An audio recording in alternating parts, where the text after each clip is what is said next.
Me apaixonei por esse setor condominial e foi onde que eu vi grandes possibilidades. Então, assim, se só de agora até 2025 são 1.700 condomínios, a gente já tem mais de... Tem gente que fala 50 mil, tem gente que fala 80 mil, mas eu acredito que no Brasil inteiro tem mais de 500 mil condomínios. Sim. E se eu for atender só a cidade de São Paulo, vou levar uma vida inteira pela frente só para tentar atender uma grande maioria aí em São Paulo. Tem bastante trabalho, né? Tem bastante trabalho. E como eu sou bem específico no que eu faço, então eu acredito que a gente consegue crescer rápido, ter uma escala legal e levar o que eu gosto de levar, que é confiança para os moradores. Sim, sim. E o que te motivou, assim, a entrar no ramo de gestão de medição de água e gás? Em condomínios em específico, tem algum case, algo que te fez empreender nessa jornada aí, neste segmento? Então, quando eu conheci o mercado lá em 2015, eu vi que ele era um mercado gigantesco e que quase ninguém conhece. Tanto que hoje a gente fala de medição individualizada, as pessoas acham que é a Sabesp ou a Comgás que faz. E aí tem que explicar toda vez. Não, é uma empresa que é contratada para fazer autogestão. Então, assim, quando eu entrei no mercado, eu vi um baita potencial. E na empresa que eu trabalhei, eu vi que eu tinha muito a melhorar. E como lá não tinha espaço para fazer essas mudanças, e como eu sou jovem, eu gosto de coisa nova, gosto de tecnologia. Né? Sou formado em eletroeletrônica e em TI. Estudei marketing digital também, então assim, são coisas atuais e coisas que estão evoluindo todo dia, bastante. Sim. E eu vi que lá era muito travado.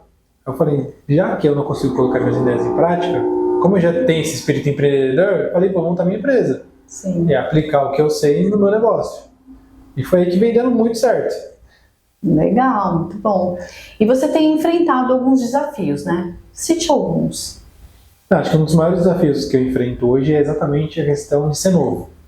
Porque como as pessoas que estão no mercado já estão há 10, 15, 20, 30 anos no mercado, então já são bem conhecidas. Eu estou chegando agora, então vamos dizer assim que eu estou provando meu valor. Sim. Sabe o que é legal? Eu entro para geralmente arrumar algum condomínio que vem de uma gestão ruim, depois que eu arrumo, eu viro o herói da vila, sabe? Depois que ele entrou aqui, eu não tive mais dor de cabeça. E aí isso vem se tornando um case muito legal que eu fiz, vamos dizer assim, da minha dificuldade, meu ponto forte. Sim. Porque eu costumo dizer que hoje eu gosto de entrar para resolver problema. Então eu falo, quando eu vou conversar com uma administradora, eu falo, você quando está com um problema na gestão, os moradores estão reclamando, que o síndico está sofrendo, passa para mim que eu resolvo. Eu virei esse solucionador de problema. Legal, muito bom. Colocou como diferencial do seu negócio, né? Sim. E desafios, né? Porque que empreendedor que não adora um desafio, né? Sim, verdade. E a gente aprende com eles, né? Você disse que realmente aprendeu porque você acaba tornando ele um diferencial, né? Sim. E existem momentos gratificantes, né, na história de empreendedor. Esse é um deles, que você comentou. Mas o que mais te inspira e te motiva a continuar empreendendo? Porque a gente sabe que não é fácil, né? E a gente fala empreender, não é o pequeno empreendedor, mas em qualquer empresa grande também tem que ter espírito empreendedor, né? E esse espírito que nos move, né? Sim. Então me fala um pouquinho mais o que te inspira e o que te motiva a continuar empreendendo no dia a dia. Então, eu acho que assim, todo mundo empreende, seja como CLT ou seja como CNPJ. Só que aí cada um escolhe onde quer empreender. Eu gosto de empreender no CNPJ porque eu sempre trabalhei em empresas pequenas. Então, como eu sempre quis ser rico, falei, pra mim ser rico eu tenho que ser dono. Dominar o mundo. Não tem como não ser. Fazendo um bom trabalho, com certeza. Sim, então assim, eu vi que era a jornada mais curta. Porque até você chegar CEO de uma empresa, você entrando lá como office boy, estagiário e ir crescendo, leva uma vida. Agora empreendendo não, é muito democrático. Então igual, hoje eu com 30 anos eu tenho 40 clientes. Isso com 2, 3 anos de empresa e eu comecei a empresa no auge da pandemia em 2020. Olha só. Então assim, é muito democrático. Então eu vi que no empreendedorismo a gente tem essa possibilidade de crescer rápido. Eu falei, achei minha chave ali, achei meu ponto. E por que eu escolhi a medição individualizada? Eu vi que esse mercado é muito órfão. Igual, geralmente a maioria do público que eu atendo é baixa renda. Então o pessoal tem ali um pouco de dificuldade para entender cálculo, para entender como é feita a cobrança. E como eu também vim de uma periferia, vim da Coab, eu entendo como que é morar na Coab. Às vezes R$20 faz uma baita diferença no orçamento de quem ganha um salário mínimo. Uma leitura honesta e correta, transparente é importante, né? E é isso que você oferece. E é isso que eu ofereço, porque eu trato com a conta deles como se fosse a minha. Então, assim, quando eu tô falando com alguém, eu tenho a paciência de como se eu estivesse falando com a minha mãe. Minha mãe também, assim, explosiva, é brava, ela acha que o jeito que ela fala tá certo, e pronto, eu falei, não, calma.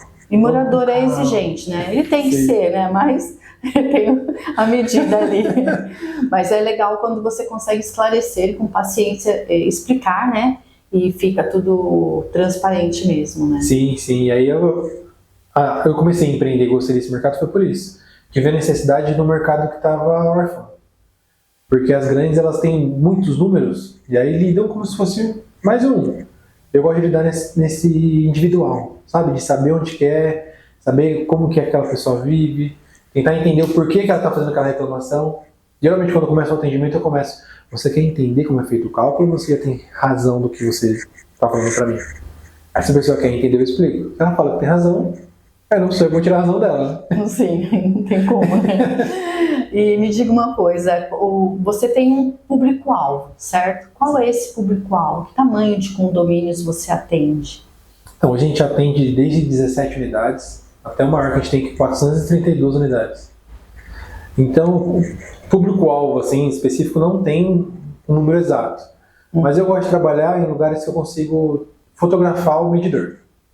Por quê? Quando você fotografa, você tem a prova cabal do fato. Para algumas pessoas essa é a prova que eles querem, né? Não tem o que você discutir com a foto. E o legal é que, sei lá, a data, a hora, o minuto e o segundo.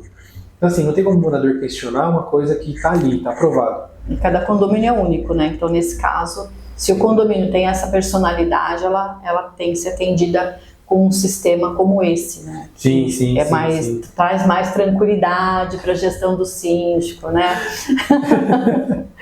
E me fala sobre as oportunidades que você observa nesse mercado de gestão de medição de água e gás em condomínio. O que vem, quais tendências e tecnologias que estão aflorando aí no setor? Então, o nosso mercado é muito peculiar. Porque assim, enquanto tem tecnologias que vão muito rápido, nosso mercado sempre é custo. O mercado de condomínio é isso, gente. Não adianta, previsão orçamentária, não pode dar lucro. E se coloca lá na cota do morador R$10 a mais, ele fica bravo. Então o que acontece hoje? As construtoras estão entregando os medidores sem tecnologia. Então a gente, como empresa, tem que se adaptar a isso. Então, condomínios novos estão vindo assim. Condomínios antigos, dá para você instalar tecnologia lá. Mas geralmente os novos estão vindo assim. Por quê? É o mais barato. Sim. Então eles instalam e entregam lá, como um benefício para o morador. Então a gente, como tem a tecnologia para fazer essa leitura, a gente vai e realiza a leitura. E o morador em si, ele não tem muito essa percepção do que é tecnologia e o que não é. Então para ele, geralmente ele vai para o mais barato. Né?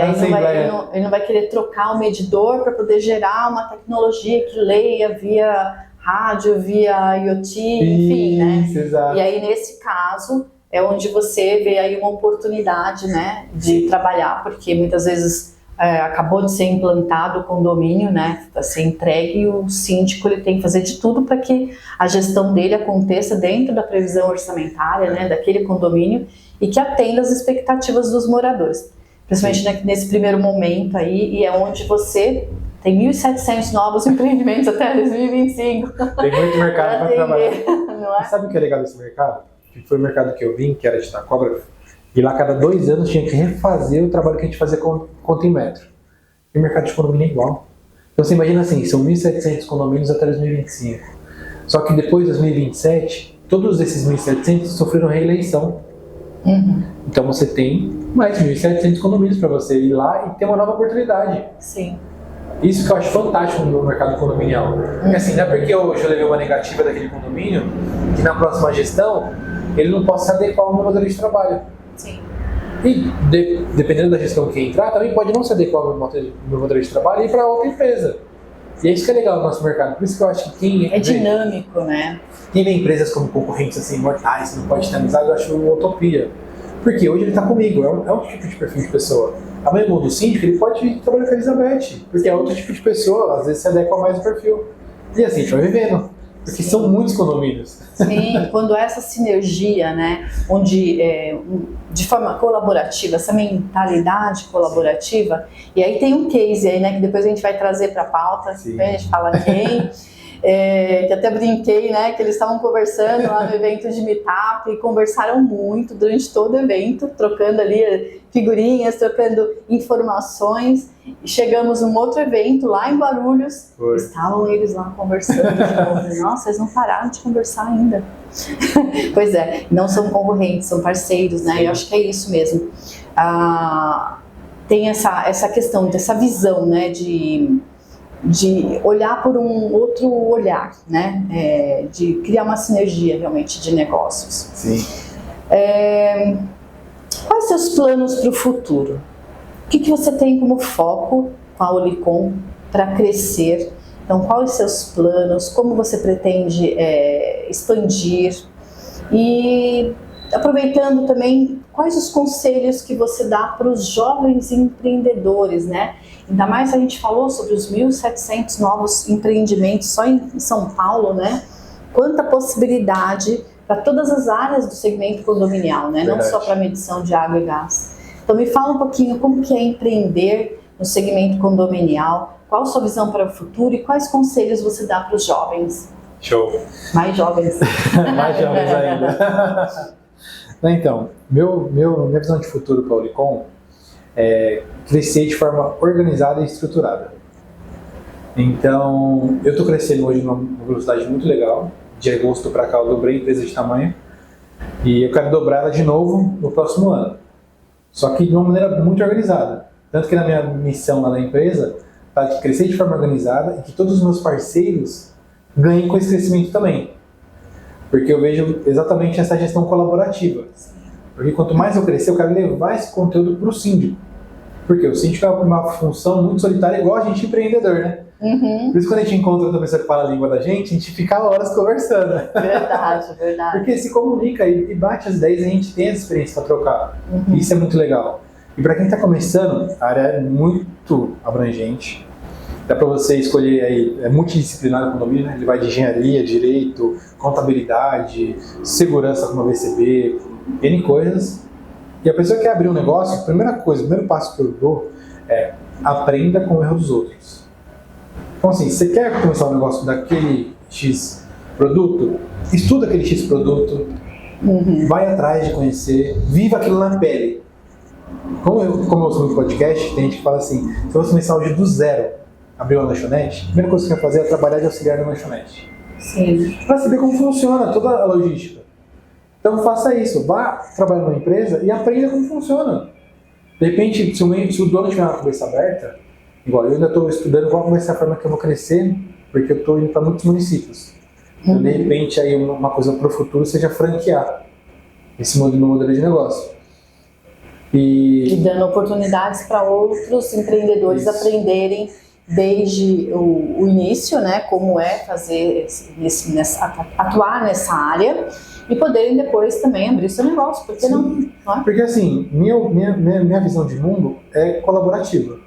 Então eu acredito que assim, você crescendo eu cresço, e eu crescendo você cresce. Sim. Então, por que não dividir? Porque quando você divide um bolo, ele vai aumentando a quantidade de pessoas que ele alimenta. Para multiplicar, né? Exato. Então minha visão é essa. E para o jovem que quer começar seu negócio, estude. Eu desde 2018 estudo muito, muito, muito. Porque vamos dizer assim, que eu faço a faculdade do empreendedorismo. Então eu estudo as multidisciplinas que tem, desde gestão emocional, vendas, atendimento operacional. Eu estudo para mim ser bom nisso. Porque eu entendo que a empresa, ela vai além, né? Você vive aquilo ali, você vive geralmente mais dentro da empresa do que em casa. Então fique bom naquilo que você faz. E estude tudo que rodeia aquele assunto. O que envolve, né? E a parte de gestão de pessoas também, né? Sim. Não é só operacional. E aí a questão, você como empreendedor vai em muitos eventos de network, né? Então é uma troca de experiências bem interessante, né? Para estar agregando aí ao seu conhecimento. Para encerrar, fala um pouquinho sobre a contribuição social da sua área, né? A gente sabe que a gestão de recursos é algo importante, tem que ser levado em conta. É um condomínio bem gerido, não só pelo síndico, mas por empresas, né, que se preocupam com a gestão dos recursos, a sustentabilidade, a responsabilidade ambiental é importante, né? E E qual o seu papel, como você vê esse papel aí, como você se sente participando, né? Porque está ligado intimamente aí a questão da gestão dos recursos de água e gás. Para encerrar, me fala um pouquinho sobre a sua contribuição social aí, então, nessa área. Então, eu sempre falo para todo mundo que a água é de todo mundo. Por mais que você pague a água, se um dia acabar a água, acaba para todo mundo. Uhum. Então, quando a gente entra para fazer a medição, a gente vê um prédio que não tem, a quantidade que reduz o consumo daquele prédio. Por quê? Aquilo que você não consegue medir, você não consegue controlar. Uhum. Então você não sabe se está gastando muito ou pouco. Porque não tem nada que mede isso. Não gera consciência, né, de gerar economia. Exatamente. Então, assim, aquilo que a gente mede, a gente controla. Então, a parte social que tem no meu negócio é exatamente a gente conseguir levar isso com transparência. Falar, ó, você vai pagar muito, mas está consumindo muito. Se você quiser pagar pouco, você vai ter que gastar pouco. E o hidrômetro é quem faz esse papel. Sim. E aí, nosso papel social é exatamente esse. Vamos dizer assim que cuidar da água de todo mundo. Da onde a gente consegue chegar, né?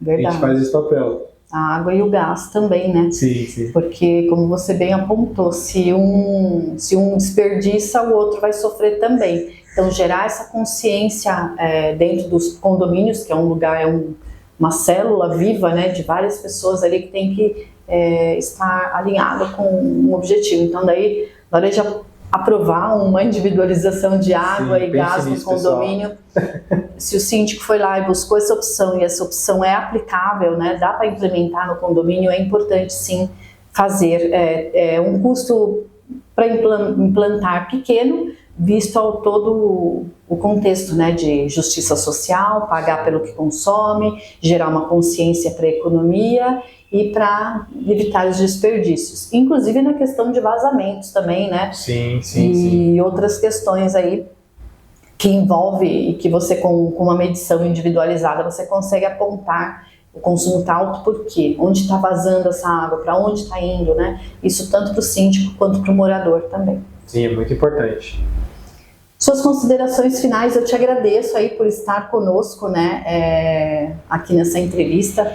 Eu acho que a gente quis trazer um pouquinho dessa questão do empreendedor para a nossa conversa e depois a gente vai falar um pouquinho mais sobre a Olicom, né? Quem quiser saber mais sobre a Olicom, ela está no portal Condoline, então lá no busca é só digitar Olicom, vai encontrar artigos relacionados, vai encontrar a página também, mas fale o seu site, seu telefone, lembrando que a gente vai colocar também na descrição desse vídeo todas as informações de contato para falar com o Evandro e com a empresa para solicitar o orçamento. Né? Sim, sim, sim. O site é olicomgestão.com.br e a gente está levando aí o máximo que a gente consegue atender numa região de 100 a 150 quilômetros de São Paulo. Então, onde a gente consegue chegar para fazer essa gestão individual, a gente consegue levar e a gente está levando a Olicom. Então, agora nossos próximos passos aí é expandir para Campinas, depois Sorocaba. Em São Paulo, já está em São Paulo e Grande São Paulo. Estamos até Itaquá, até Jundiaí do outro lado, até Santo André do outro lado. A gente está bem diversificado. Parabéns. O pessoal precisar, a gente está aqui para atender vocês. Empreendendo, com força aí para obter o sucesso, né? Isso aí. Com toda a garra de um jovem empreendedor. Parabéns, Evandro. Obrigada por ter participado da entrevista e até a próxima entrevista. Tchau, tchau.